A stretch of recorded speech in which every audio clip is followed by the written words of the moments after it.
안녕하세요. 김사몽입니다.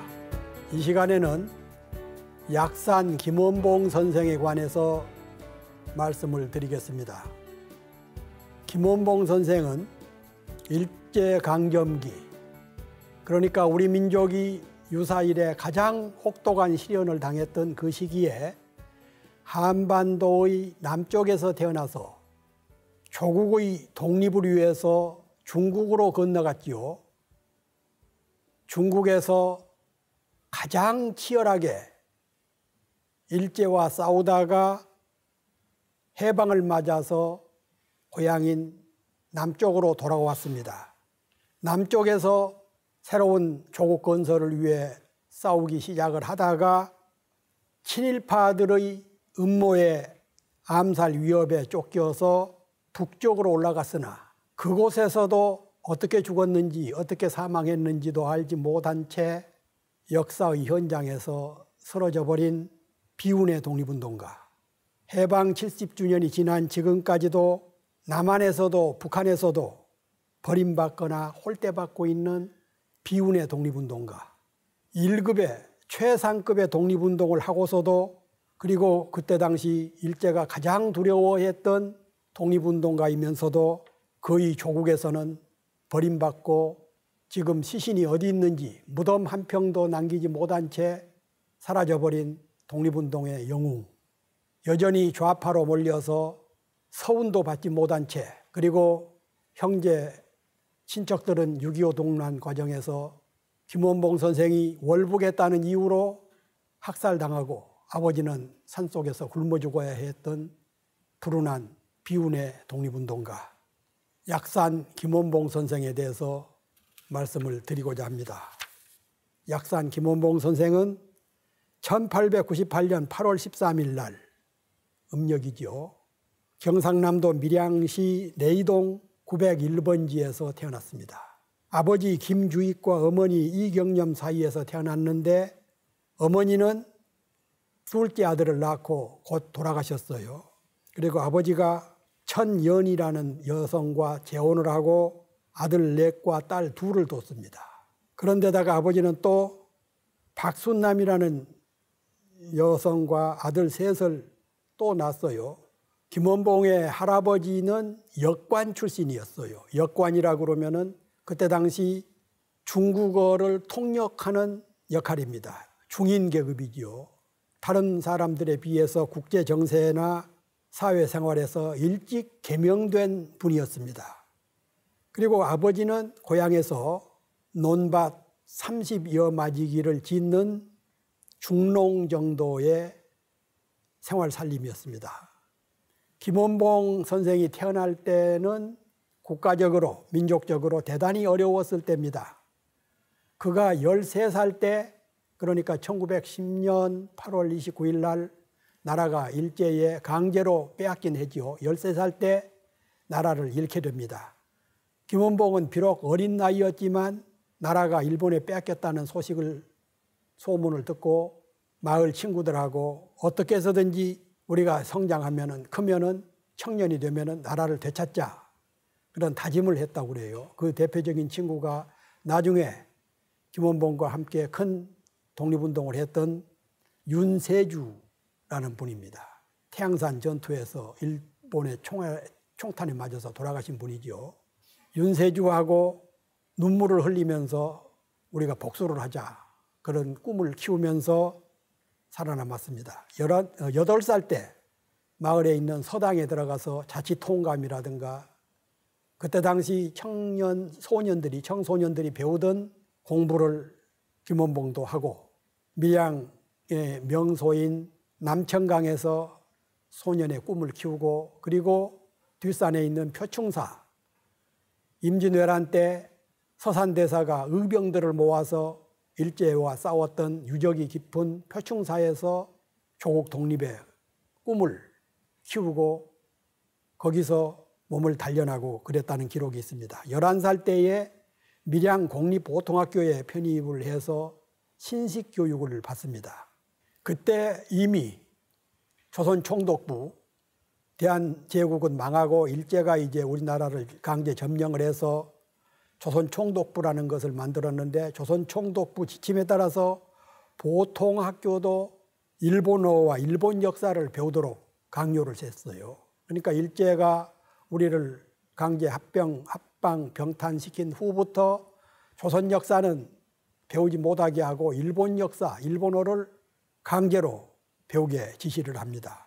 그런데 남달리 정의감이 강했던 김원봉은 일본어 수업 시간에는 강의실에 들어가지 않았다고 그래요.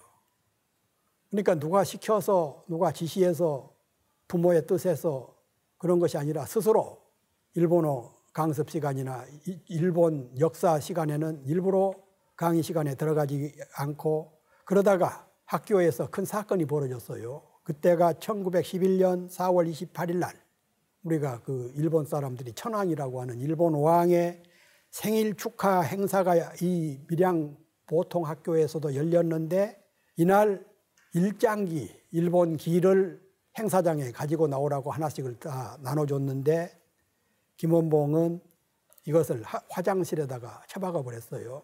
이것도 누가 시켜서가 아니라 스스로 그때 함께 했던 윤세주 친구하고 둘이 일장기를 똥칸에다가 버려서 난리가 터진 겁니다.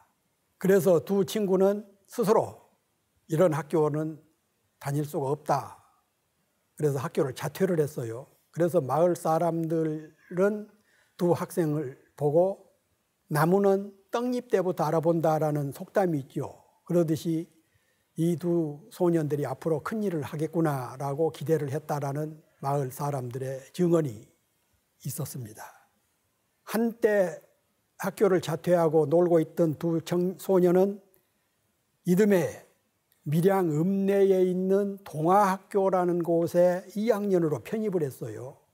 그것은 마을 유지들이 소년들을 방치할 수가 없다 싶어서 동아중학교 2학년에 편입을 시킨 겁니다. 그때만 해도 보통학교를 졸업하지 못했기 때문에 중학교 입학 자격이 없었지만 일제가 강제 병탄하고 1년 정도밖에는 안 된 시점이었기 때문에 시골 구석까지는 아직 총독부의 그런 간섭이 그렇게 심하지는 않았던 것 같아요. 그리고 마을 유지들이 힘을 써서 동아중학교 2학년에 편입을 시킨 겁니다.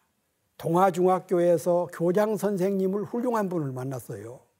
그때 동아중학교의 전홍표 교장 선생님을 만나게 된 겁니다. 전홍표 교장 선생님은 대단히 민족주의적인 성향이 강해서 학생들에게 틈틈이 우리 역사, 우리 말 이런 것을 가르쳐주면서 나라가 일본한테 빼앗겼다는 그런 사실을 말해줍니다.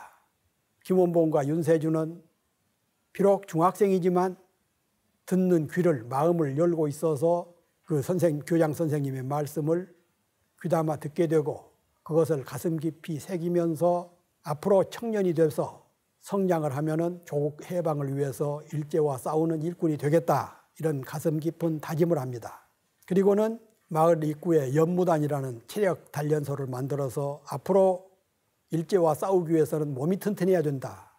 그래서 몸 튼튼한 운동을 하고 겨울에도 새벽 뒷산을 올라가고 그리고 냉수 마찰을 하고 그래서 우선 건강을 단련시키기 위한 그런 노력을 꾸준히 하는 것이죠. 이런 걸 보면은 김원봉 선생의 젊은 꿈, 어렸을 때부터의 의식, 의지, 투지, 결단 이런 것이 남달랐다라는 생각을 하게 됩니다. 점차 일제가 우리나라에서 이제 그 정보망, 경찰 이런 것을 확보하면서부터 이 학교에 김원봉과 윤세주라는 소년들이 유달리 좀 전쟁 놀이를 한다든가 병법 훈련을 한다든가 남다른 행동을 하는 것을 이상하게 생각을 해가지고 결국은 전홍표 교장 선생님을 위험인물로 취급을 해서 학교에서 쫓아내고 학교를 폐쇄시켰습니다. 그러니까 지금 우리나라는 학교를 폐쇄한다든가 교장을 쫓아내려면 합당한 이유가 있어야 되지만 일제는 자신들의 체제에 일제 식민 통치의 장애 요인이 된다고 싶으면은 가차없이 교장 선생 쫓아내고 학교 폐쇄하는 것은 다반사로 했던 그런 때지요. 그래서 두 학생은 학교에서 쫓겨나고 교장 선생님은 쫓아내고 학교는 폐쇄되고 그랬습니다. 학교가 폐쇄되면서 김원봉은 서울로 올라와서 여성인 할머니의 이모, 할머니의 이모 되신 분이 여성이었는데 스님, 거기서 한 1년여를 보내면서 서양 관련 책, 일본 관련 책, 중국에 있는 책들, 여러 종류의 책을 몇 보따리 쌓아들고 다시 고향으로 내려와서 표충사에서 다양한 공부를 하고, 그리고 조국 광복을 위해서 어떤 일을 해야 되는가, 무장투쟁을 하려면 어떤 과정을 거쳐야 되는가, 이런 공부를 하게 됩니다. 1910년대 초기에 중앙학교 2학년에 편입을 합니다. 서울에서도 괜찮은 학교였죠. 그리고 이 학교에서 곧 유명해졌어요. 교내 웅변대회에서 우수한 실력을 발휘한 겁니다. 몸과 마음이 훈련이 단련이 잘 됐던 것이죠. 그래서 유명 학생이 됐는데 여기서 김원봉은 또 좋은 친구들을 만나게 됩니다. 중앙학교에서 만났던 친구 중에서 이명건과 김두진 두 사람을 만났는데, 이것은 앞으로 김원봉이 독립운동 항일투쟁을 하는데 없어서는 안 될 중요한 몫을 했던 그런 분들입니다. 우리 독립운동사에서도 이 두 사람은 이름이 빠지지 않는 그런 분들이죠. 그래서 이 세 사람이 친구가 결의 형제 비슷한 것을 맺으면서 김원봉은 산처럼 움직이지 않는 큰 태산처럼 살겠다 해서 약산이라는 호를 짓고, 김두전은 흐르는 물처럼 변함없이 흐르겠다 해서 약수, 김약수, 나중에 그 해방 후에 국회 부의장까지 하다가 북한으로 납북된 그런 김약수, 이명건은 영원히 빛나는 별처럼, 그래서 여성, 크고 넓고 빛나는 일생을 살겠다. 그래서 김원봉은 김약산, 김두진은 김약수, 이명건은 이여성, 이 세 사람은 그렇게 의형제를 맺고 점점 독립정신을 마음 깊이 간직하기 시작합니다. 김원봉은 중앙학교에 다니면서 일본과 싸우기 위해서는 최신의 군사학을 배워야 되겠다. 그러니까 그때 1910년대 초기에 군사학을 배워야 되겠다고 작심할 정도의 소년이 있었다는 것은 참 드문 일이지요. 대부분이 보통학교를 졸업을 하고 일본 총독부의 면석이라든가 군석이, 은행원 이런 것을 꿈꾸던 시절에 김원봉은 군사학을 배우기 위해서 중국 텐진으로 유학을 갑니다. 당시 중국 텐진에는 독일인이 경영하는 덕화학당이라는 학교가 있었는데, 독일까지는 돈이 없어서, 비용이 없어서 군사학을 배우기 위해서는 독일까지는 갈 수가 없지만 텐진에 있는 덕화학교에 가서 군사학을 배워야 되겠다 싶어가지고 친구들의 도움으로 여비를 마련해 주니까 1917년 20살 때 단독으로 텐진으로 건너가죠. 여기서 군사학을 공부하다가 한때 여름방학을 맞아서 잠시 귀국을 했다가 다음 해에는 다시 난징, 남경이라고 그러죠. 한문으로는 남경이고 중국 발음으로는 텐징, 난징, 남경 대학살 사건이 있었던, 거기에 있었던 금능대학에 들어갔죠. 금능대학에서 공부를 하고 있는데 1919년 3월 1일 국내에서는 3.1 혁명이 일어납니다. 1919년 3월 1일 3.1 혁명 이후 1920년 무당 이회영 선생 일가가 전 재산을 팔아서 만주에다가 신흥 무관학교를 세웠지요. 조선의 청년들을 불러다가 군사학을 시켜서 일제와 싸우는 군관 양성소가 신흥 무관학교였습니다. 그래서 금능대학에서 이 소식을 들은 김원봉은 북만주로 가서 거기서 단기반, 신흥무관학교는 6개월짜리 단기반이 있고 1년짜리 장기반이 있었는데 단기반 6개월을 마친 후에 그걸 졸업하고 북만주 길림성, 옛날 우리 고구려의 영토지요. 길림성에서 친구 13명과 12명과 더불어, 그러니까 13사람이 의열단을 만듭니다. 그때가 1919년 11월 9일 10대에서 20대 초반이 되는 13명의 조선 청년들이 중국인 농민의 집 옥수수밭에서 비밀리에 온몸을 던져 일제를 타도하자라는 맹세하에 정의의 의자와 맹렬의 렬자를 따서 의열단을 만듭니다. 김원봉이 의열단이라는 이름을 지었지요.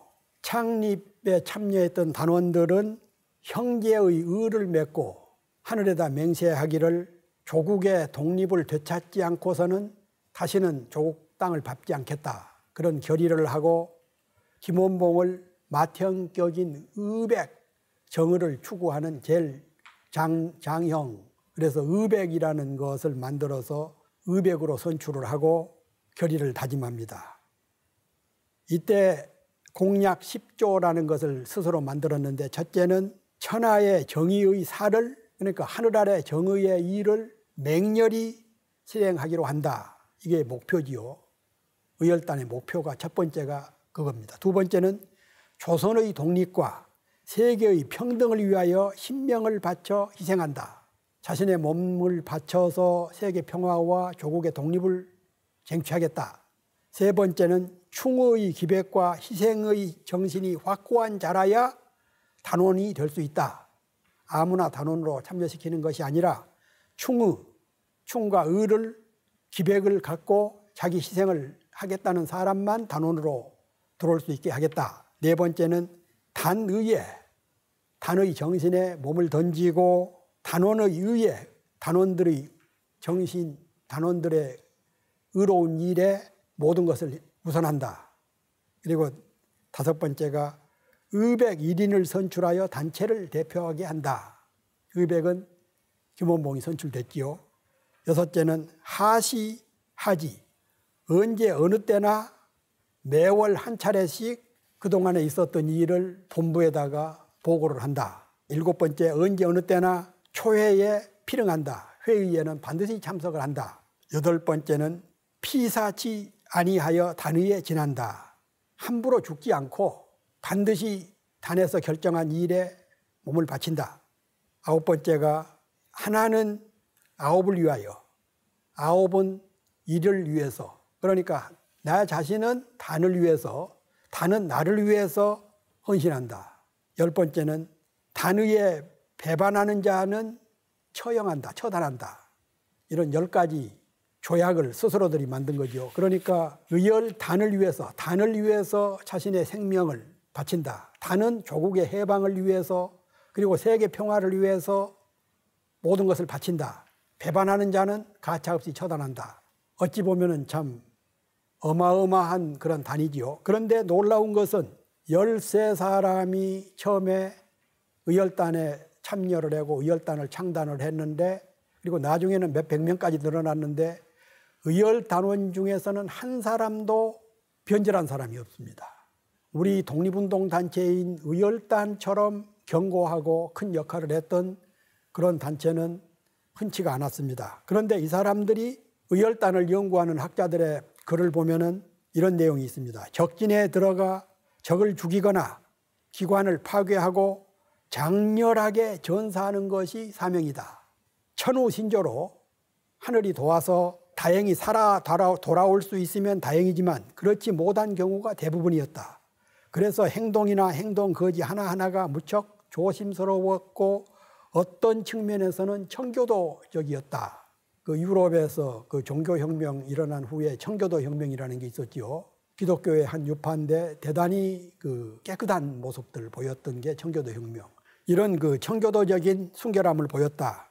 그 님 웨일즈의 아리랑이라는 책을 보면은 직접 그 님 웨일즈가 의열단 단원들을 직접 인터뷰도 하고 해서 만나서 쓴 책이 아리랑인데 이런 내용이 있습니다.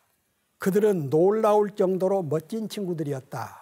의열단원들은 언제나 멋진 스포츠형의 양복을 입었고 머리를 잘 손질했다. 어떤 경우에도 결벽할 정도로 아주 깨끗한 신사들이다. 그러니까 모든 것을 조국 해방을 위해서 바치려고 결심을 했기 때문에 언제, 오늘 언제, 내일 언제 자기가 죽을지도 모르고 그러지만 그런 속에서도 청교도적인 순결성을 보이고 깨끗한 모습을 보이고 외관부터가 멋진 모습을 하고 다녔다. 그런 면에서 청교도에 못지않았던 의열단 단원들입니다. 그들은 거의 종교적인 열광으로 테러 활동을 숭상했다. 여기서는 그 테러라는 용어를 썼습니다만 테러가 아니라 의열투쟁이죠. 죽음을 두려워하지 않는 정의 용사들로서 오직 모험적인 행동만이 능히 일제의 식민 통치를 뒤엎을 수 있다고 굳게 믿었고 만국의 치욕을 자기들이 피로써 능히 스칠 수 있다고 믿었던 청년들이다. 그들은 일제의 요인을 암살하거나 일제의 간부를 암살하거나 특무와 반역자를 처단하고 친일파 밀정들을 처단하고 이런 일들을 주요한 행동 강령으로 삼으면서도 가슴속에 불타는 적개심은 그들에게 항상 청교도적인 정신을 일깨워줬다. 이것은 우리가 참 배워야 될 그런 덕목입니다. 의열단은 앞서 설명한 10가지 공약과 더불어서 마땅히 죽여야 될 원수 7가살, 마땅히 죽여야 될 원수 7가지, 7명, 그리고 마땅히 파괴해야 될 5가지 기관, 파괴 대상 7가 단체. 7가살은 첫째 조선 총독과 그 이하 고관들, 의열단 단원들이 마땅히 처단해야 될 첫 번째 상대는 조선 총독과 그 고관, 일제 고관들. 두 번째는 군부 순회. 이 군부는 일본군을 말하는 거죠. 일본군 순회. 세 번째는 대만, 타이완 총독. 왜 조선 청년들이 대만 총독을 죽이려고 했는가? 약간 설명이 필요합니다. 우리는 1910년에 일제한테 패망을 해서 일본 식민지가 됐지만 대만은, 타이완은 1903년, 4년 청일전쟁 때 청나라가 일본한테 패망해가지고 대만을 일본이 뺏었어요. 그래서 우리보다 한 10년 먼저 식민지가 된 겁니다. 그리고 조선을 통치하려고 그러면은 대만에서 식민 통치 경험을 쌓은 사람들을 경찰이나 순사라든가 총독부 관리라든가, 그러니까 대만에서 훈련을 시킨 자들을 조선으로 데려와서 거기서 이제 시키고 그랬어요. 그러니까 대만 총독은 조선의 총독의 아류와 비슷한 자들입니다. 그래서 의열단 단원들이 대만 총독을 처단해야 된다고 판단했던 것이죠. 그리고 네 번째가 매국노들, 나라를 일제에 판 매국노들, 매국적, 친일파 이런 사람들을 처단해 네 번째고, 그리고 다섯 번째는 그 친일파 거두, 뭐 비슷한 얘기인데 매국노는 을사늑약이라든가 한일 병탄조약이라든가 이런데 조약에 서명을 하는 자들을 매국노라고 그리고 그 이후에 일본으로부터 훈장이나 자귀를 받거나 일본 총독부 산하에 높은 벼슬을 하거나 경찰 순회, 관리, 고위 관직 이런 자들을 매국적 친일파라고 그러는데 다섯 번째가 친일파 거두, 큰 우두머리들, 그리고 여섯 번째가 적의 밀정.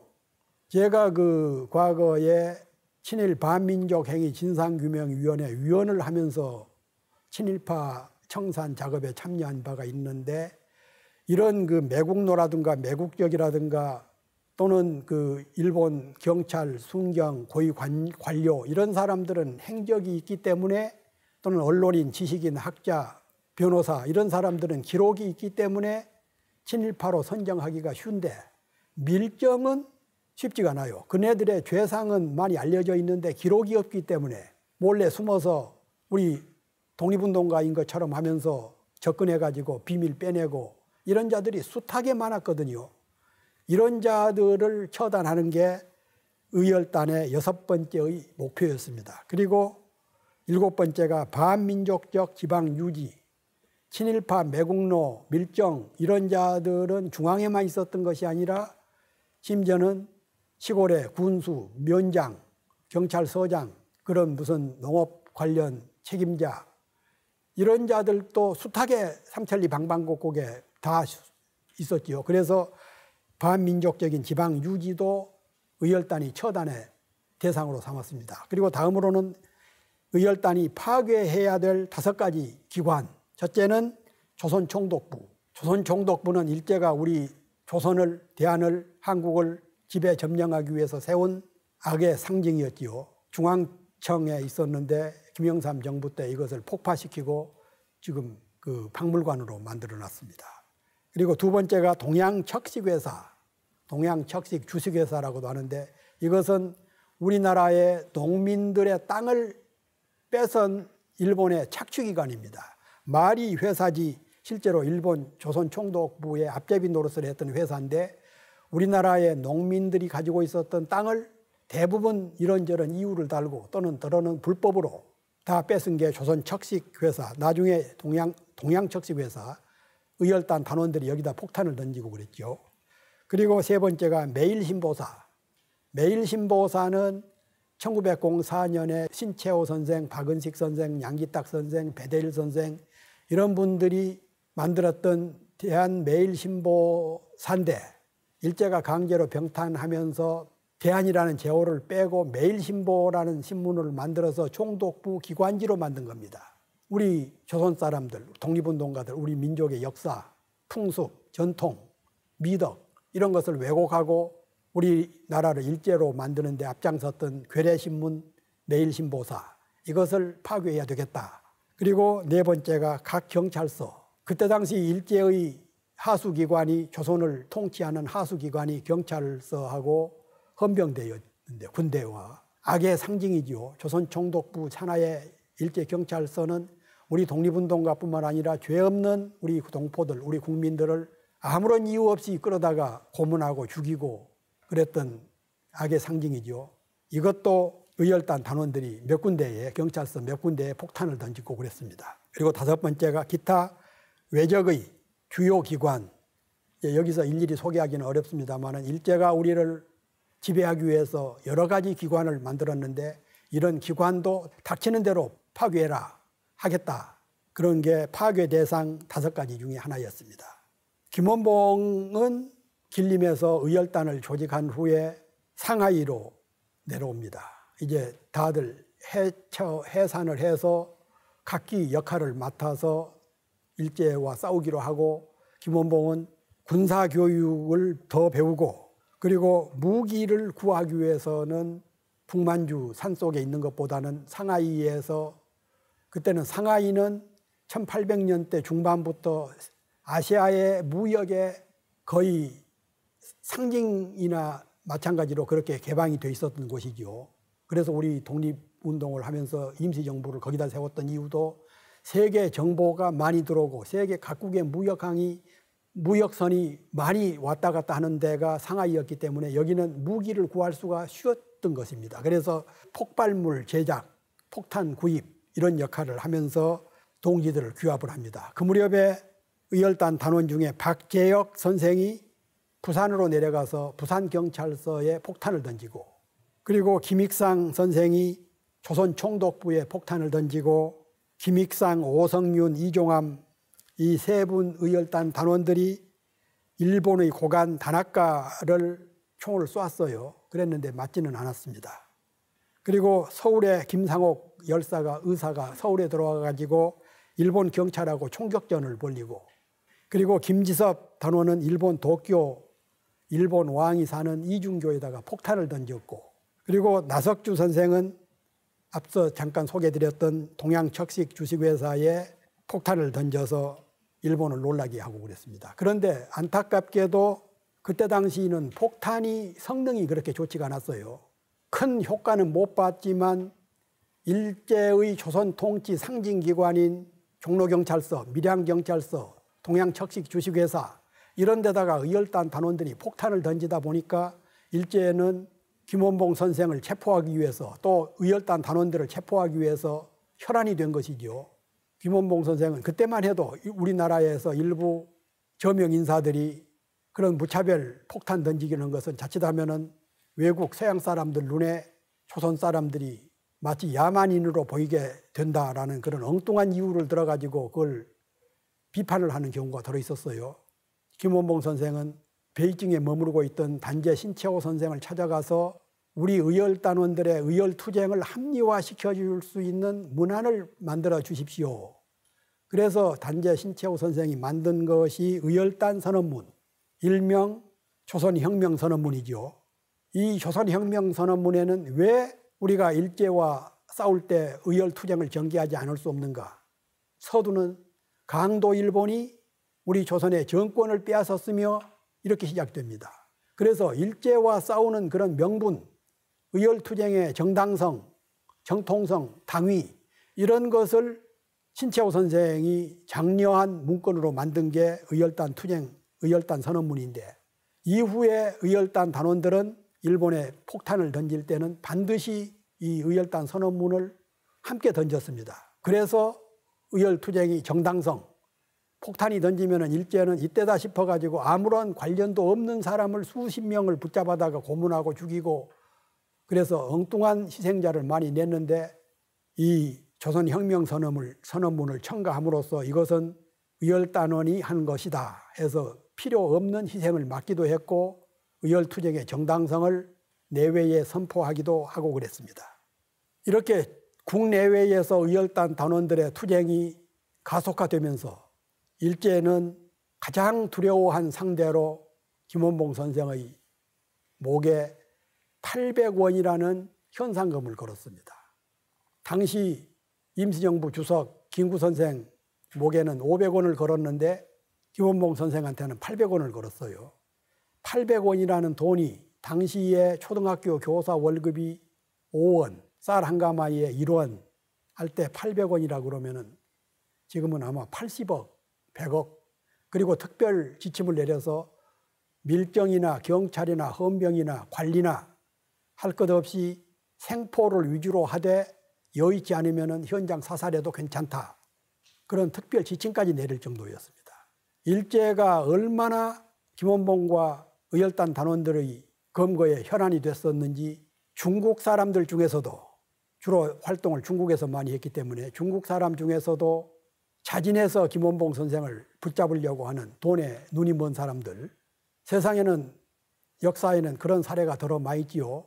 중국 사람들도 김원봉 체포에 혈안이 돼 있었고 또 우리 조선 사람들 중에서도 돈에 눈이 먼 그런 사람들이 들어 있었지요. 그래서 약산이라는 아호, 호 말고도 10가지 정도의 이명, 별명, 벼로 이런 것을 사용할 수밖에 없었지만 끝까지 김원봉 선생은 일본군에게 일본에 체포되지 않고 해방까지 귀국을 합니다.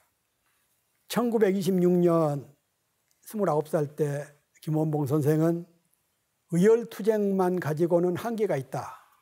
거기다가 폭탄이 제 기능도 성능도 발휘를 못하고 해서 한계가 있다. 그래가지고 황포군관학교를 들어갑니다. 황포군관학교는 장개석 중국 총통이 만든 특별군관학교인데 여기에 들어가서 신식 더 수준 높은 군사학을 배우고 무엇보다도 유능한 중국의 청년들하고 교류를 해야 되겠다. 앞으로 중국 사회를 이끌어갈 군관들을 상대로 해서 친구를 맺기 위해서 군관학교에 들어갔습니다. 그래서 군관학교에 들어가서 조선혁명청년회를 조직을 하고 그리고 얼마 후에는 1930년입니다마는 레닌주의 정치학교를 개설을 합니다. 이걸 가지고 김원봉 선생을 좌파다, 공산주의자다라고 말하는 이제 이유가 하나가 여기에 있었어요.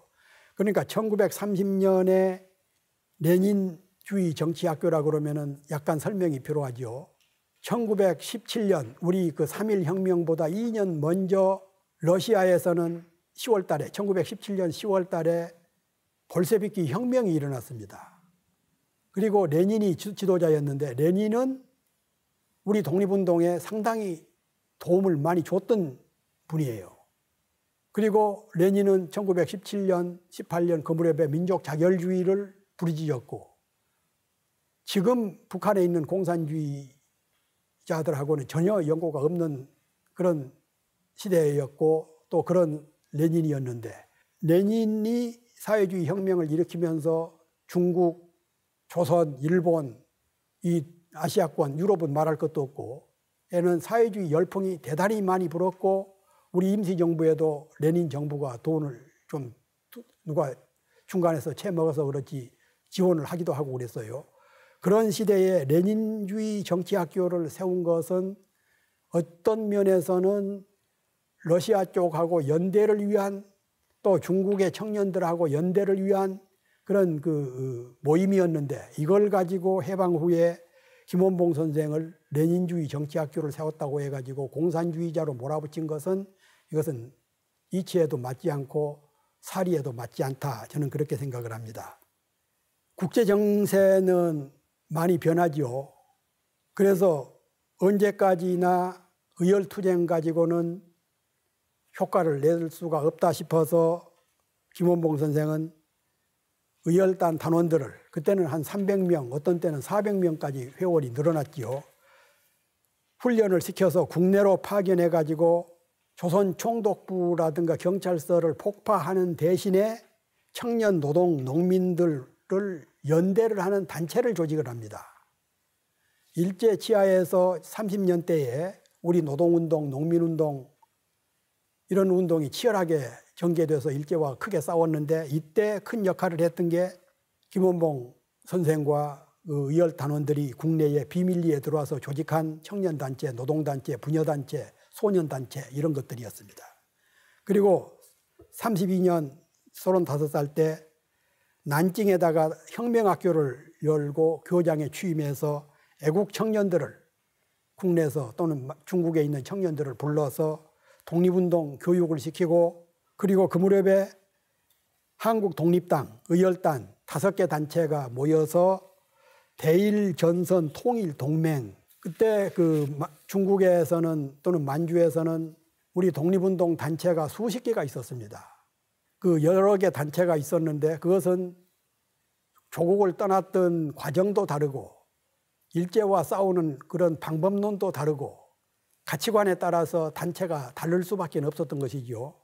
그래서 이 1935년에는 5개 단체가 모여서 민족혁명당이라는 진보적인 정당을, 통합정당을 만듭니다. 그리고 우사 김규식 선생을 책임자로 추대하고 김원봉 선생이 중앙집행위원회 의장 겸 서기부장, 실질적인 권한은 김원봉 선생이 갖고 있게 된 것이죠.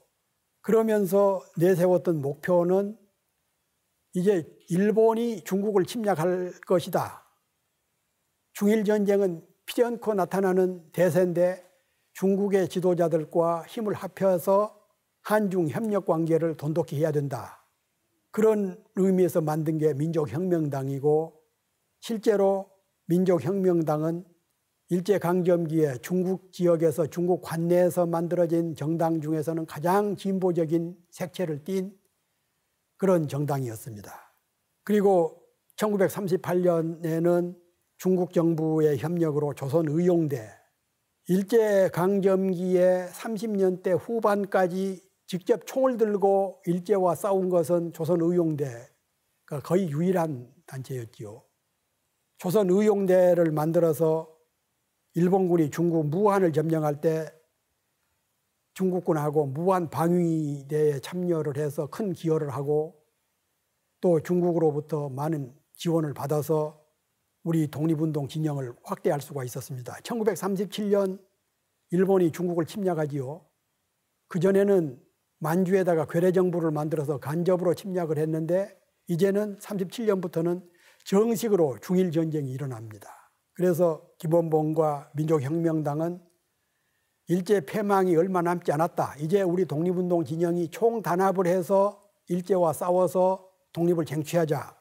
그래가지고 민족혁명당 중앙위원회 회의를 거쳐서 중경에 가 있던 임시정부와 통합을 합니다. 김규식 선생과 김원봉 선생이 중심이 된 민족혁명당이 임시정부에 참여하는 것은 좌우 합작과 임시정부가 명실상부한 조선의 독립운동 진영의 총체적인 집회 모임으로, 집단으로 성격이 규정된 겁니다.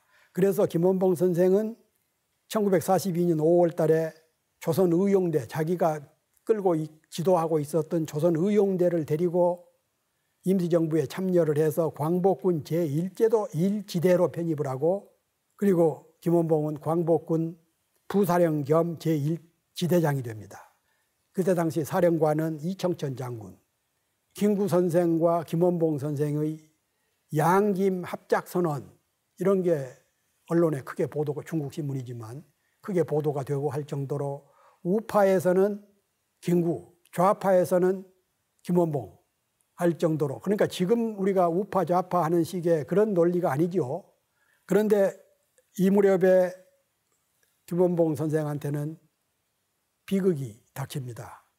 자신과 함께 독립운동을 시작을 했고 함께 조선의용대를 만들었던 윤세주, 진광아 이런 분들이 화북의 호가장 전투, 태양산에 있는 호가장에서 일본군하고 전투를 하다가 윤세주 선생 이런 분들은 거기서 총 맞아 죽었어요. 지금 거기 가면 비석이 세워져 있습니다. 그리고 그 무렵에 부인이었던 박차정 여사, 조선의용대 대원, 의열단 단원 이런 역할을 했던 박차정 여사가 영양실조로 사망합니다. 가장 가까웠던 윤세주 동지와 자기 부인을 잃게 된 김원봉은 1944년 47살 때에 임시정부의 군무부장, 지금으로 보면 우리로 보면은 국방부 장관이죠.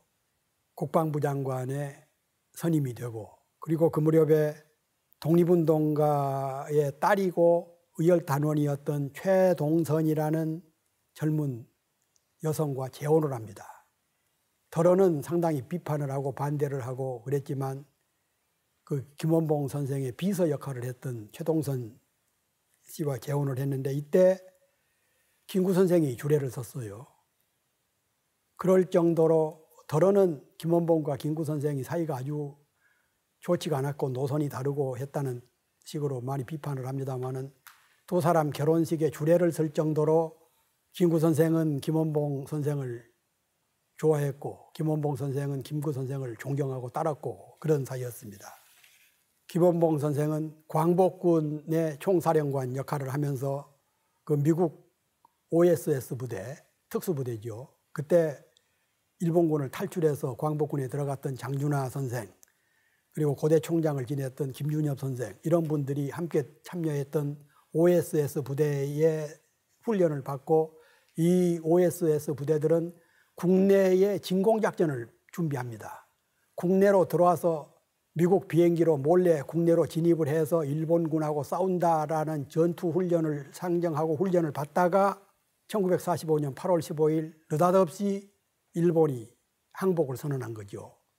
조금만 더 항복 시기가 늦었다 그러면은 우리 OSS 부대들, 김원봉 선생이 지휘하는 장준하, 김준엽 이런 그 특수 부대원들이 무장을 하고 국내로 들어와서 일본군하고 싸웠을 겁니다.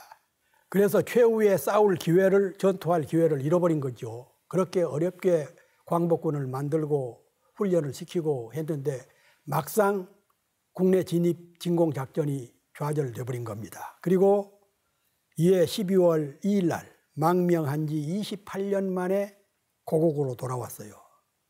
20대 초반의 청년이 48세 중년이 돼가지고 들어왔지만 그때까지만 해도 아주 건강한 체질이었고, 그리고 28년 만에 돌아온 조국은 이미 미소가 분단을 시켜서 남쪽에는 미군정, 북쪽에는 소련 군정, 그리고 신탁 통치를 하느냐 반대냐를 둘러싸고 찬탁과 반탁으로 갈라져서 사분오열이 되어 있었습니다.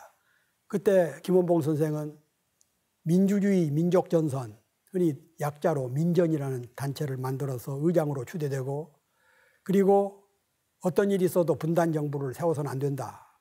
김구 선생이나 김원봉 선생이나 김규식 선생이나 이런 그 똑같이 좌우 합작과 남북 협상을 주도했다가 하다가 1946년 해방 이듬해지요.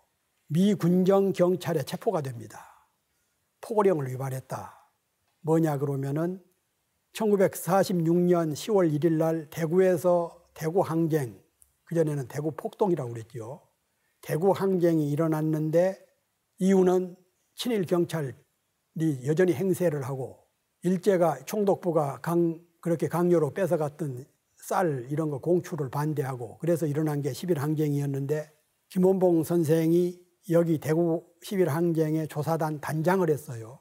그래서 실태 조사를 보고하고 있었는데 수도경찰청 장택상이라는 사람이 지시를 해서 노독수리, 일본 경찰의 앞제비, 우리 독립운동가 7, 8분을 체포해서 사형시킨 악질 중에서도 최악질이었던 노독수리가 미 군정 경찰의 핵심 멤버였는데 이 노독수리한테 지시를 해서 장택상이가 김원봉 선생을 체포한 겁니다. 그러면은 왜 장택상은 왜 그런 짓을 했는가?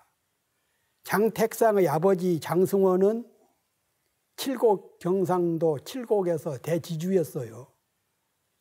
그 지역은 땅이 별로 농지가 부족해서 지주가 흔치 않았는데 대단한 지주 역할을 하면서 우리 애국단 단원 박상진 이런 분들이 애국단 비밀단체지요. 애국단 단원들이 독립운동 자금을 좀 달라. 그때는 지주들한테 찾아가서 기금을 받고 덜어 도와준 분들도 있고 그랬습니다. 그랬는데 장승원은 며칠 날까지 오면은 얼마를 준비해 놓겠다. 그래 놓고서는 총독부에다가 밀고를 한 겁니다. 그래서 당일날 그 집을 갔던 애국단 단원 박상진 지사 이런 분들이 일본 경찰에 체포돼 가지고 처단당했어요. 그래서 우리 독립운동단체 의열단 단원들 이런 사람들은 장택상의 아버지 이것을 역적으로 칠 수밖에 없지요. 그리고 장택상은 아버지의 위력으로 그 시대에 영국으로 유학을 가서 해방이 되니까 미 군정의 경찰 책임자가 되고 그런 겁니다. 이런 연고 때문에 엉뚱하게 의열단 단장 김원봉을 체포하고 김원봉은 경찰서에 끌려가서 3일 동안 수갑을 채우고 무릎을 꿇리고 해서 수모를 당했습니다. 일본 경찰이 일제가 35년, 6년 동안 온갖 수단 방법을 동원하고 800원이라는 엄청난 현상금을 걸고도 체포하지 못했던 김원봉 선생은 해방된 조국에서 친일 경찰에 의해서 체포돼서 수모를 당하고 인간으로서는 겪지 못할 그럴 수모를 겪었지요. 그 무렵에 백범 김구 선생은 암살당했지요. 친일파들에게. 몽양 여운형 선생도 암살당했지요. 김원봉 선생도 암살 위기를 여러 차례 겪었습니다. 집이 폭파되기도 했고. 그래서 1948년 북한에서 평양에서 남북회담, 남북 재정당 사회단체 연석회의가 열릴 때 북한으로 올라갔어요. 평양으로. 그때 회담을 마친 후에 김구 선생하고 우사 선생은 남으로 내려오고 김원봉 선생은 북한에서 머물러 버린 겁니다. 머물렀던 이유 중에 몇 가지가 있는데 하나는 남쪽으로 내려오면은 암살당할 위험이 있다는 거고 두 번째는 함께 의열단 단원들이 만들었던 조선의용대, 의용대 사람들이 해방된 후에 중국에서 김원봉이나 김구나 이런 분들은 해방된 3개월 후에 국내로 들어올 수가 있었지만 일반 군인들, 일반 독립운동가들은 그때 당시 중경이나 만주 이런 데서 들어올 수 있는 기차도 없고 버스도 없고 비행기는 더 없고 걸어서 왔죠. 몇 달 걸려서. 그래서 조선의용대 옛날 자기가 데리고 있었던 부하들이 대부분 북한에 머물러 있는 겁니다. 그래서 조선 남쪽으로 내려가면 암살당할 위험이 있고 미군이 그냥 두지 않을 테니까 여기 체류하십시오 해서 머물렀을 가능성이 많아요. 어쨌든 북한에서 내려오지 않고 해방 후에 북한에서 국가검열상 그리고 노동상 그리고 제북 평화통일촉진협의회 이런 역할을 하다가 최고인민회의 상임위원회 부위원장까지 하다가 1958년 9월 이후부터는 행방이 없어져 버린 겁니다. 그러니까 북한에서 초기에는 국가검열상, 노동상, 제북평화통일촉진위원회 이런 상당히 비중 있는 역할을 해서 이런 것을 두고 남쪽 극우 세력들은 보수 세력들은 빨갱이 아니냐, 빨갱이다. 서운을 해서는 안 된다. 그래서 지금까지도 김원봉 선생은 국가에서 훈장, 서운을 못 받았습니다. 부인은 첫 번째 부인, 의열단 단원이었던 부인은 그쪽에서 이제 묘소 북경에서 장례를 지내고 김원봉 선생이 들어올 때 그 피 묻은 옷을 가지고 와서 밀양 김원봉 선생의 고향에다가 묻었어요. 묘소를. 지금 무덤이 거기에 있습니다. 그리고 의열단 단원이었기 때문에 독립운동을 줄기차게 하셨기 때문에 국가로부터 훈장을 받았고, 그런데 정작 남편은 이런 사정 때문에 아직까지도 훈장을 못 받고 있는 상태입니다. 그러면은 1958년 9월 이후에 북한 매체에서, 북한 언론에서 갑자기 김원봉 선생이 사라져버린 이유는 뭔가? 6.25 전쟁 이후에 북한 김일성 정권이 강화되면서 제일 먼저 숙청했던 게 남노당, 두 번째는 연안파, 김일성 수상의 적대가 될 수 있는 세력들을 차례로 숙청을 해버린 거죠. 그 다음에 대상이 김원봉이 아니었을까.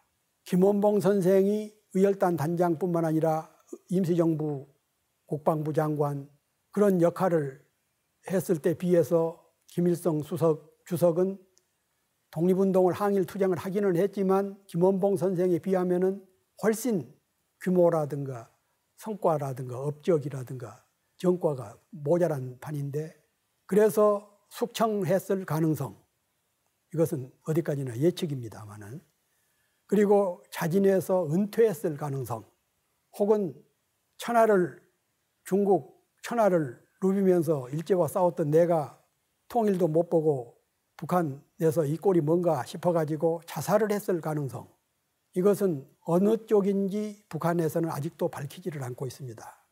일제와 가장 치열하게, 가장 격렬하게 투쟁을 하고서도 해방된 조국에서 남쪽에서도 북쪽에서도 설당을 잃어버린 비운의 독립운동가, 약산 김원봉 선생 평전을 쓰면서 그 시대에 그렇게 투철하게 조국 해방을 위해서 헌신했던 분들의 의지, 해방 후에 제대로 평가도 제대로 대접도 받지 못한 채 분단 조국의 소모품처럼 사라져버리는 그런 애국지사들에 대한 평가, 이것은 역사에서라도 제대로 기록을 해야 되겠다, 그런 생각으로 평전을 썼는데, 사후 문제, 북한에서 어떻게 돌아가셨는지, 그리고 묘소는 어떻게 남아있는 건지, 이런 부분에 대해서는 여전히 과제로 돼 있고, 남북관계가 더 좋아져서 풀리게 되면은 제가라도 한 번 더 찾아가서 김원봉 선생의 사후, 사일, 이런 부분을, 그리고 그 유족, 부인과 그 두 아들의 행적, 그런 문제, 이런 것들을 더 좀 찾아보고 싶고 그렇습니다. 이상으로 제 강의를 모두 마치겠습니다. 감사합니다.